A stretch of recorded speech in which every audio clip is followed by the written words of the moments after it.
Alright. I have done zero. I've not read the skill kit at all. I actually, like, I only saw it the moment I went live.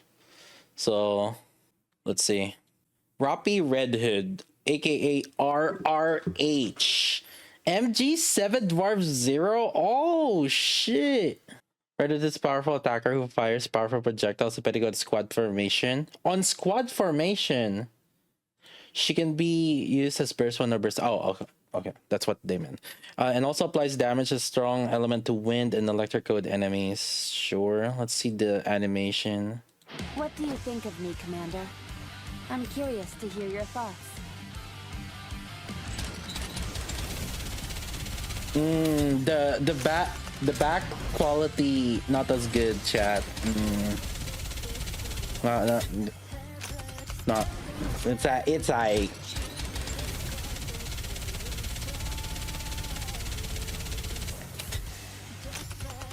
Oh, Gacha skin. That's right. That would make sense. Wait, no, they would have announced a Gacha skin though. Oh, they're gonna give her. Oh no, you're right. Later. Yeah. Okay. Yeah. No. Yeah. I get it. No, it makes sense. How heavy your burden has been. Okay. That's a skill. There's some things going on there, but let's see what the skills say. Oh my God.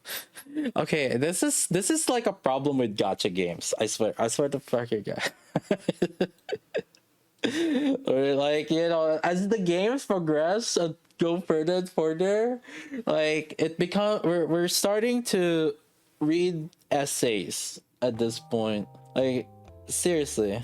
Machine gun standard 300 2.5 5.57. That's on the lower end, so there's gotta be additional final attack damage bonuses, because 5.57, that's technically the standard MG if you think about it. Looking at it, if you go standard MG, I would say like the original guillotine, it's 5.57. So this is like, so that's the standardization that they're doing. And then reload 2.5, right? Again, very standard machine gun right there in terms of basic attacks. So she's fire code ally though. Like, her official code is fire, even though she has advantage to iron, or iron advantage similar to like an iron, right? Which kind of interesting, right? It makes sense. Red Hood is iron, so being, and original Rapi was fire, so that's actually interesting that they did it that way. Activates the start of battle and at full burst. Okay, let me read the whole description and then my thoughts on it, I guess. Let's, because sometimes like some skills like have some combination with each other, and judging based on this, it might feel like there is. Effects differ according to squad formation. Activates only corresponding. So if there are no affects self, if there are no burst stage 1 allies. Oh, so it actually based on that. Combat assist changes the burst 1 phase continuously. Affects self if there are stage 1 allies, removes combat assist. So okay, so she has an affinity combat assist if she's the only stage 1. That means she might not work with Tia then, because like Tia is technically stage 1. She is technically a stage 1. Yeah, so you're not gonna have like a Tia. Tia just can't stop losing right now, huh? Affects all allies if combat assist status when entering full burst. Cooldown of burst skill. Oh, so she has CDR. Wait, really? Really? So she, okay, is this a 20-second though? Okay, hold up. Let me take a quick peek. Does it? No, it's a 40-second cooldown. Does she have any additional cooldown reduction? Wait, so that doesn't make any sense. Oh wait, oh yeah, okay. So right here. So she becomes a 20-second. So we already have a B1 CDR already. It's freaking Okay, whatever. All right. Cooldown a burst. So she has a CDR already. 7.48. That's on 2.5. So 10 seconds full burst plus 2.5 seconds to energy gain, and typically that 2.5 is plus or minus roughly good enough. Actually, it's a little bit better actually than the 7 seconds from D and Rouge, because D and Rouge is only 7 seconds, right? And then this is 7.48. Like you guys might say, oh, it's like 0.5 seconds. No, like in well, okay, like the top level players, that 0.5 seconds actually make a difference. Attack damage, so she also has a full burst effect of attack damage percent. Wait, this is also, yeah, that's okay. Affects self if not in combat assist status when entering full burst. So she has attack, yeah, okay, so if she's a burst 3's DPS, she has attack instead. Okay, very extremely flexible unit. That's crazy actually. That's actually crazy. Activates at the start of the battle. You know what this means though? Like just thinking about it, just from her skill 1 alone, the fact that she is that flexible makes her worth to invest on. She's an attacker also, right? And this is one of those like, and on top of that, she is elemental advantage on different elements. Min-maxing like her overloads is actually work, because like you're doing two, like you're having a sub DPS, but also it can be a support, but also you're doing it on 2 different elements. So if ever she becomes out of meta, she can become just like a B1, like in terms of DPS, just like based on that alone. Like yeah, you're literally having 2 characters. That dual element advantage is insane actually. Yeah, what this means is like she has a longevity. That's really what it is. Activates at the start of the battle, affects self, applies damage a strong element to electric code continuously. Projectile attachment damage 150%. Attachment damage, projectile attachment damage, is that okay, explosion damage. Okay. Oh no, your projectile. Oh, okay. No. I was trying to think about this. It's her projectile. It's Rapi's projectile that has additional attachment. Wait, what does that mean? Yeah, if I affect self attachment damage.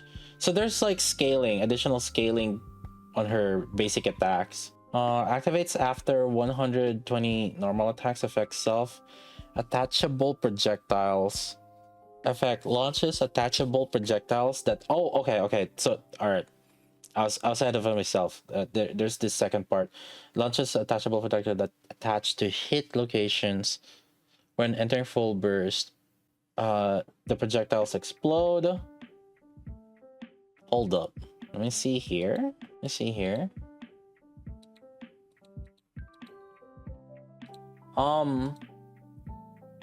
There is like some cross thing there. Yeah, the red glow. So that means like basically, okay. I mean, they kind of entertained it somewhat for D, but basically she has like a position where she wants to hit. Okay. Partial damage. 88% of final attack damage and 88% of final attack damage. Attachment damage. Wait, no. So she has this, and then she has additional multipliers here. Yeah. Wait. So this one is not just 88%. There's this additional damage percentage increase, and this damage percentage increase, I would assume, I have a feeling that should be on the like attack damage multiplier. So this attack damage, this one, attack damage through damage thing, I would imagine this damage increase would be in that same multiplier. So on top of this 88, so it's not just 88, it's actually plus this. So essentially it's like 160, right, at minimum. Actually, it's not even 160 for there's explosion also. Well, the question is, when does the explosion happen? Because I'm looking at it. Let me see. And I think it's when she's bursting. Let me see the burst. Hold up. So this is 120 attachable projectiles. Effect self. Wait. Oh, every 120. Okay, I get it. I get it now. Okay, sorry. I'm trying to think about it, but basically every 120 attack, she has an additional damage that she's attaching this. So you, okay. No, this ammo. So basically, what this max ammo capacity 1 round means is basically for the next round. So after 120, your 121st attack will have an attachment. So it will have this attachable projectile. No, so it's not that. Think of it as like she's constantly like weapon swapping, kinda. But not really. Like basically for that next shot that she's gonna do, it's gonna have like an empowered shot. That's yeah. Basically the 121st round is powered up. It will have this projectile, attachable projectile, and we can probably look at it here. So 120 is every 2 seconds. Just pay attention to the animation, right? So every like roughly 2 seconds while she's shooting, right here. And this ramp up right there. You see that explosion thing? That is the attachable projectile. You see this on the right side? I think that is the attachable projectile. Yeah. Yeah. So when used in stage 1 support action style, okay, cooldown minus 20 seconds. Yeah, okay, so she becomes a 20-second burst, and the explosion radius is increased. Okay, but that's probably explosion for the projectile, right? This one. And affects all allies. Attack 180, 18%. No, oh, okay. When in stage 1, so she has attack 18%, caster's attack for 10 seconds. Who are the 10-second buffers that we have? Other than litter, or litter's 5 seconds. Red hood is 10 seconds also, but it's 70% of caster's attack. But see, this one is like every 20 seconds though, or technically 12.5 seconds because 10 seconds plus 2.5.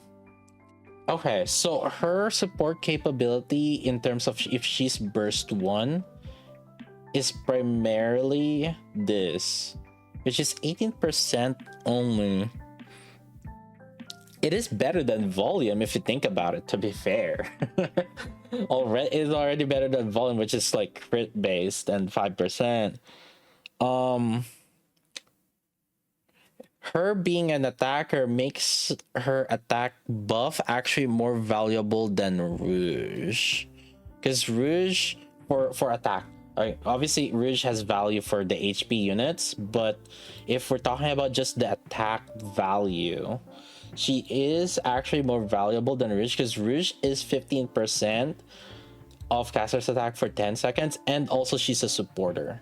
So technically, this should put her in B1 position above Rouge in a general team composition. Obviously not with the teams that is like Cinderella, right, which scales on HP. But this does put her below litter. Actually, this does put her above D also, I think. Yeah. Well, okay. Because D has attack damage, but then she does have pierce damage. But then keep in mind, this pierce damage only affects sniper. and sniper with pierce damage. Very limited units are sniper and pierce. And keep in mind, like pierce, sniper, and their pierce damage. Primarily, the main one that take advantage of it is Red Hood and Alice.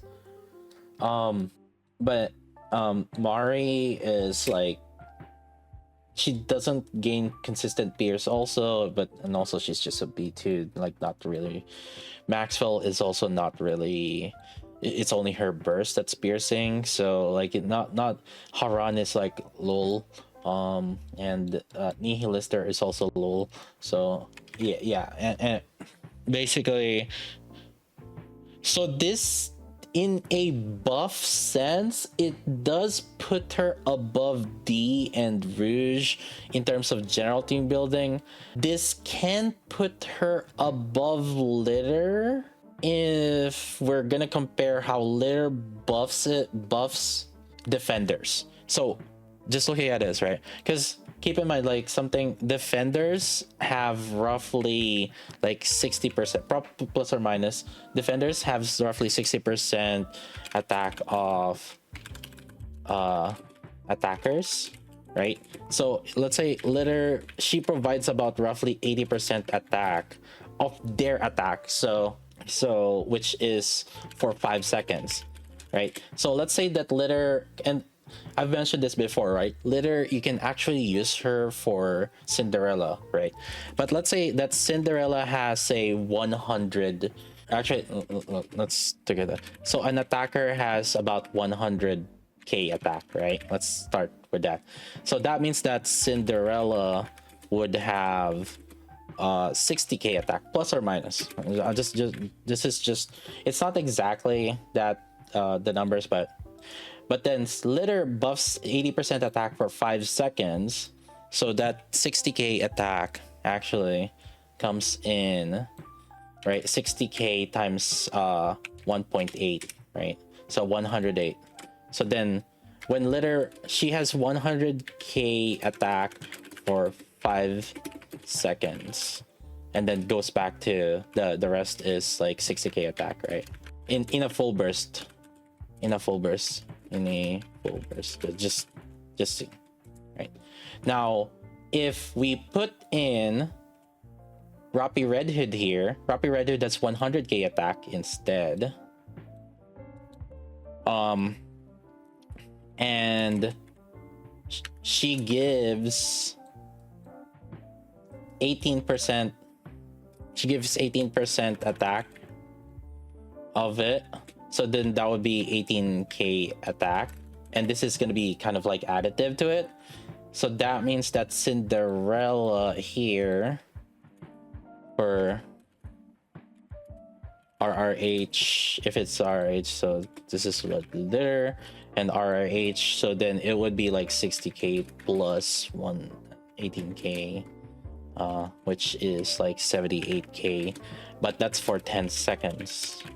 So if we're just looking at attack though, yes, seems like Litter still might have a little bit of advantage, because if you do average this out, right, in a 10 seconds, this would be like 84k if you average this out. So slightly better. However, keep in mind that Rapi Red Hood also is giving attack damage whenever you're entering full burst. So that's something to keep in mind, which then, let's assume that there's no other source of attack damage. That's 78k. You multiply that by 1.08. It would actually be 84, which actually comes out as similar to it does roughly somehow. Okay, so that it would actually come out similar to Litter, but keep in mind that other DPS have like their own self-attack buffs, right?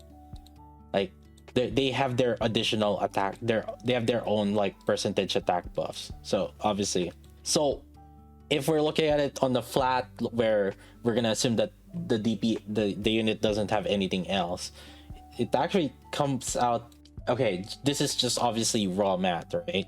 But it comes out similar to Litter, but that attack damage should offset a little bit more, just because it's like it's a different multiplier. Now let's see though, but there is a big chunk of damage in Cinderella first 5 seconds. Yes, so like litter has a good advantage for because of that 5 seconds. Units that have like initial burst does benefit from it. Yes, you're correct. So like technically there is an advantage on that, but Cinderella's burst and then like her basic attack, right, there's still a portion of it.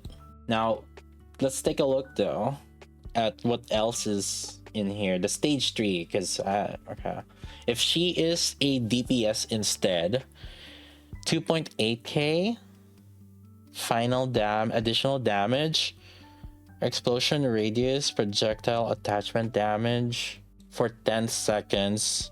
Then she will have plus or minus 5 projectile damage. So this one would scale more by additional, okay, like times 5 the damage. So it's actually 150 plus 420, 570 multiplier, a 570% bonus. So the attachment damage, I don't know why they have 2 separate things. There's attachment damage and explosion damage. Oh, so okay, the attachment damage is like probably when it hits that mob, and then explosion damage is like AoE. Yeah, so there's two damage in here that's happening.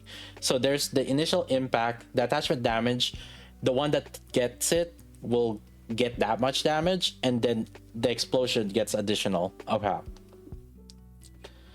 And skill 2, attachable projectiles trigger count condition 60. Oh, so it becomes more frequent. So now it's per second. Now you can get, that means you can do 10 times of this. So what that means is instead of every 2 seconds, it becomes every second. This is similar to like Scarlet Black Shadow. Well, not exactly similar, but Scarlet Black Shadow, her proc 3 is like every 9 hits, right? Or 3 procs, like becomes 3 hits, 3 hits, 3 hits, which is like 9 hits total for that final big one. This one becomes like now boiled down into every second. So this means that it's on top of this, the 2808 that we're getting on top of that an 88%. It's probably just the attachment damage. Okay, so it's just attachment damage. Explosion radius also increases. So wait, that means that she's gonna be good also for, this is probably gonna be good also for campaign then, if the explosion radius becomes bigger. Okay, I don't know, we don't know the extent of it, but this seems like she would be useful for campaigns too. Oh my god, thank god, Elysian save, boys. So because you would think that, okay, machine gun, there's gonna be no AoE on it, but here's the burst. Let's see if how much it,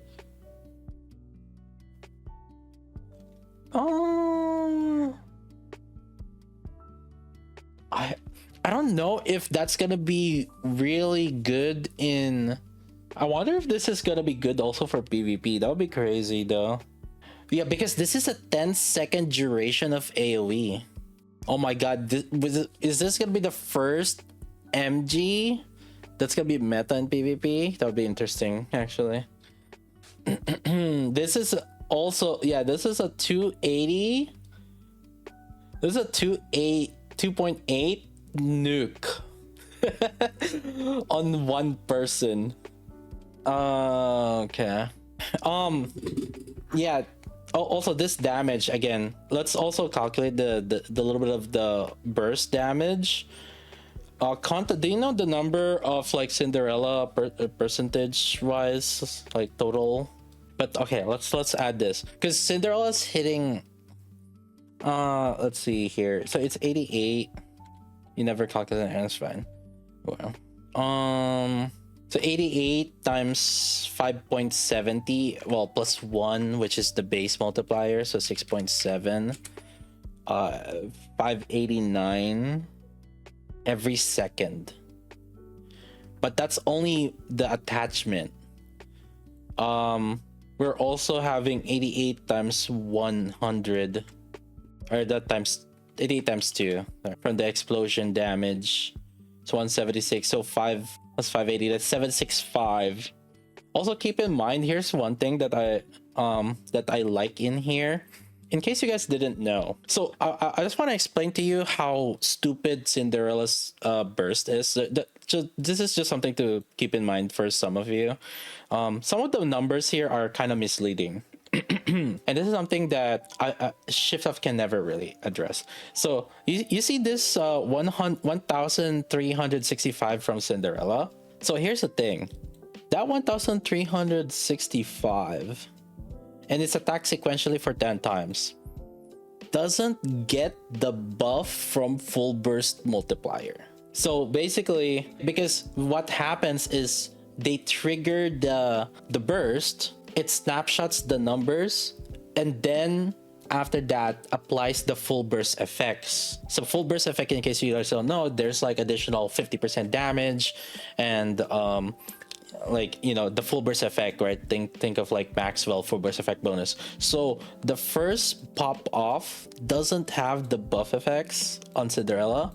However, the weird thing here is that this 28% does have the full burst effects.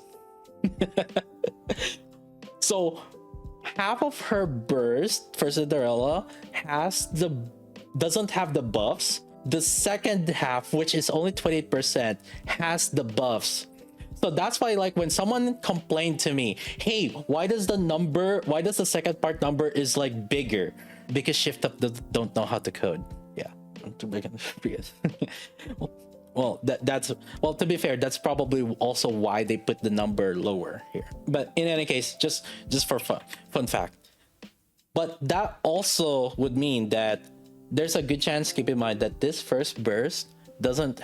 By the way, nobody ever mentions these things, right? You look at the other guides, nobody mentions those things. And really, I've said this before on stream, but nobody mentions it except for V. Just saying. So, but then now that I mention it and they read this, they listen to me saying it. Now they're gonna start mentioning it in these guides. So in any case, now the biggest question that I wanted to see is like this 2.8k, would it get the full burst bonuses? Quick humble brag, yeah, because I always mention these things, right? And then here's the thing: every time I mention one concept, like every point on from there, people start using that concept. I'm just saying, just saying. It's not a fair comparison since you're a QA tester. From what I'm seeing, she deserves the 12-12 LA ammo attack. Yeah. Actually, yeah, she might be a 12-12 at the very least, 10 out of 12 for sure. But the thing is, like, machine gun is really good, like with 3 ammo, 2 minimum, 3 is good. 4 is kind of overkill, but yeah.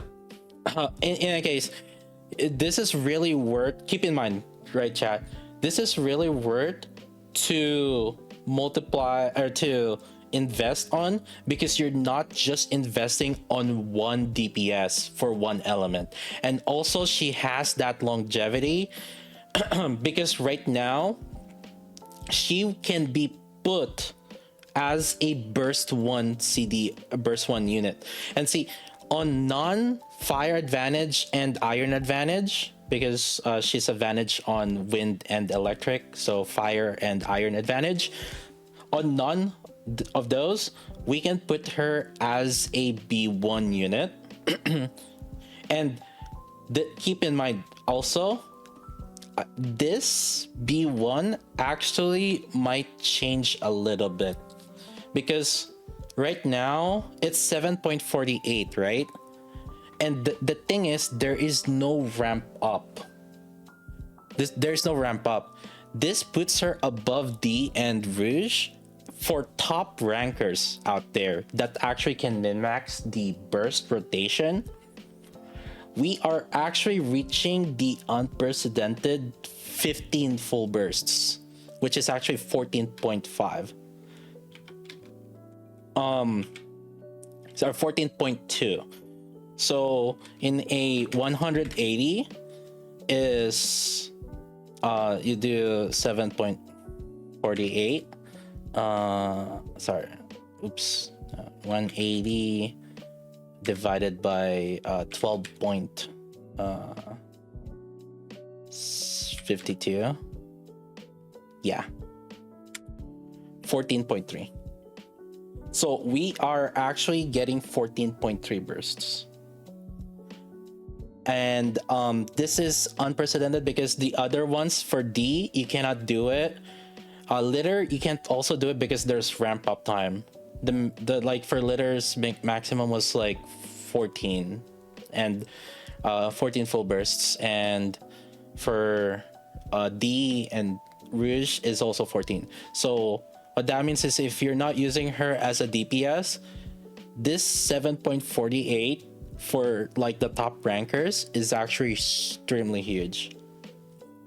On top of that, there is a caster scaling, so people's gonna want, or for the top DPS, obviously they're gonna want like to, they're gonna want to wail on these, right? Like that's a thing. Even though it's just 18%, she's an attacker, so there's that too. But also, yeah, you're double dipping here. You're double dipping on two elements, and then you're also double dipping on the support capability because you can use her in other elements as a B1. This actually is one of the units where you actually can benefit getting duplicates immensely. At the very least, like if you compare it with all the units out right now, right? Because it's 2-in-1 or 3-in-1. Actually, yeah, I would say it's 3-in-1 because you can use her as support B1, and also she is on two elements. So this is 3-in-1 unit. This is 3-in-1 unit, and she's usable in tower. Well, yeah, we can use her in the Elysian Tower. Yeah, honestly, just for the Elysian Tower, you guys can just push it to anyway. As a B1 or B3, which looks better. As a B1, she's slightly below litter because I would actually put litter a little bit higher than her in B1 because litter has cover recovery.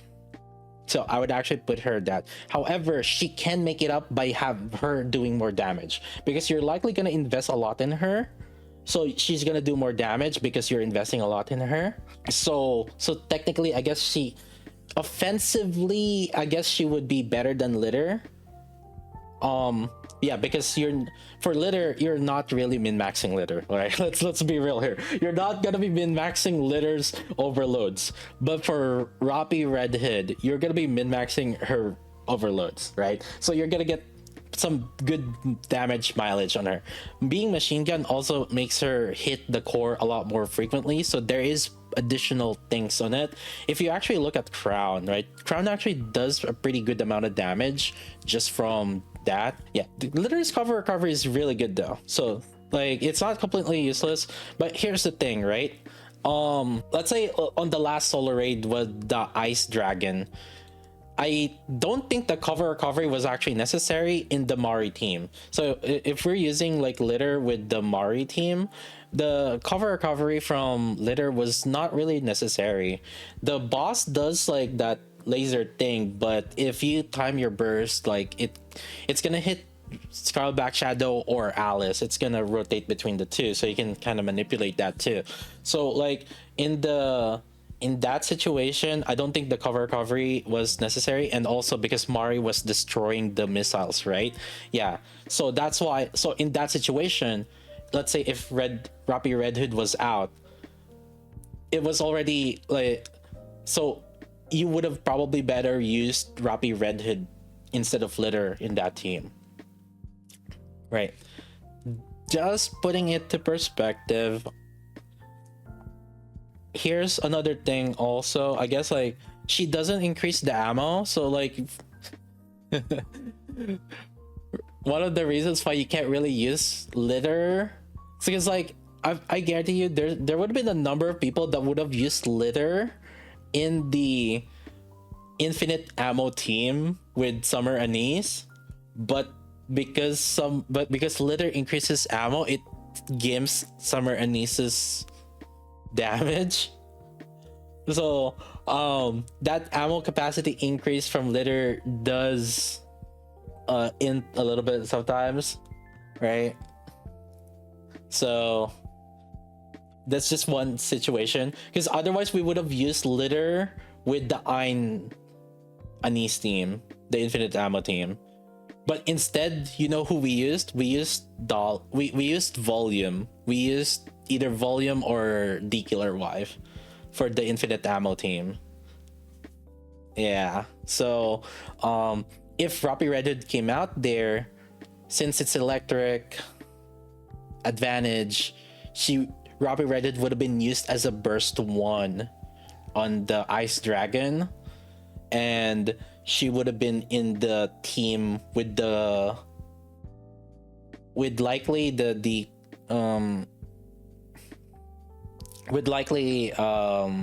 Anise, with the Anise team, Anise infinite ammo team with Ein. Yeah. So anyways, right, putting it just putting it to perspective, how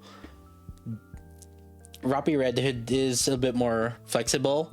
But yeah, now this unit is gonna be crazy because she will actually, for the top rankers, are gonna be doing 15 full bursts. So, and in case you guys don't realize how big this is extremely huge, because that 0.3 seconds, again, this is talking about like a lot of people don't really reach it, this kind of like levels, but like think of Kira, right? Like, okay, for the Kira gamers out there, right, that are doing this, getting this extra full burst, that's like an additional like 100, 200, 300 mil, because depending on the unit, for example, like maiden would like just dump all the damage immediately, right? Or actually, you're gonna start, let's say you did start with Cinderella for some reason. Actually, no, you're not gonna use that, but just to give you a perspective, right, Cinderella has like a huge amount of like burst at the beginning, right?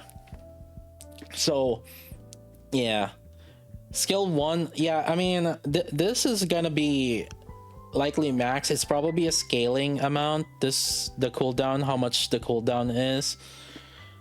And I mean, the skill 1 also will increase her damage too. So here, I mean, okay, if you're gonna use her for support, then skill 2 is not likely gonna be as big of a deal, but it's still additional damage. And the burst, so like if we're using her as a support, right, I could see like, you know, skill 1 being the highest priority, and then like skill 2 low priority, and burst kind of low priority, probably, unless this 20-second burst cooldown reduction also needs to scale, but I don't think so. I think the ones that's gonna scale is the amount of buff and then the damages here. Okay, to be fair, yeah, just 10 10 10. So, like, you're spending okay, you guys will get 3 times the value here, okay? You're getting 3 times the value here for you just spend. This is like the most worth your skill books are gonna be. Okay, just 10 fuck, you know what, budget build 10 10 10, poor build 10 10 10, whale build 10 10 10. You're just fucking Jesus. Like, if there's any unit that you have to like build, just this. It's 2 elements, and it's freaking and you can also use them as like a burst 1 unit. You literally can use them for every single element. Don't forget core 7 as F2P. True, brother, true.